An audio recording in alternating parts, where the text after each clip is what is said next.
Hello Hello. ඔය ජිනිව දන්නවනේ Give me a minute, I call you back. ඔය customer කෙනෙක් වැඩ කරන කාලේ යාළු වෙලා පස්සේ ඔය US ගියා ඊට පස්සේ ඔය සුයිසයිඩ් කරගත්ත කියලා මැසේජ් එකක් ආවා ඔයා කවුද? මම රෙහන් නෑ ඔයා එයාගේ කවුද? හස්බන්ඩ්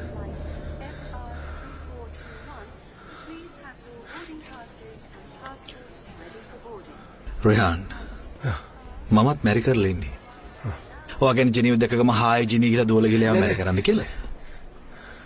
නැත්ත මං එයාට ආදරේ කරා තමයි. එදා මගේ තාත්තා මට හුඟක් ගැහුවා. මගේ පවුලේ හැමෝම සූසයිඩ් කරගන්නවා කියලා මාව බය කරා. ඒ වෙලාවේ මට තීරණයක් ගන්න සිද්ධ වුණා මගේ පවුලද නැත්නම් මගේ ආදරේද කියලා. මං ඒ වෙලාවේ තෝරගත්තේ මගේ පවුල. තාත්තා මාව US යවන්න හදපු වෙලාවේ මට හිතුණා මට එයාගේ ආදරේ නැතුව ජීවත් වෙන්න බැරි වෙයි කියලා. එයාට මාව අමතක කරගන්න අමාරුයි කියලා මං දන්න නිසා තමයි මම සූසයිඩ් කරගත්තේ කියලා බොරු පණිවිඩයක් කිව්වේ. මට ඒ ආදරත් මතක් වෙනවා. මොනවා කරන්නද? මම හුඟක් කල්පනා කරා. අපිට නැතුණේ අපේ ආදරේ විතරයි. අපිට අපේ ජීවිත නැති උන්නේ නෑනේ.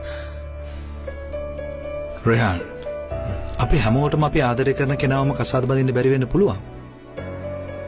ඒත් අපි හැමෝටම අපි කසාද බඳින කෙනාට ආදරය කරන්න පුළුවන්.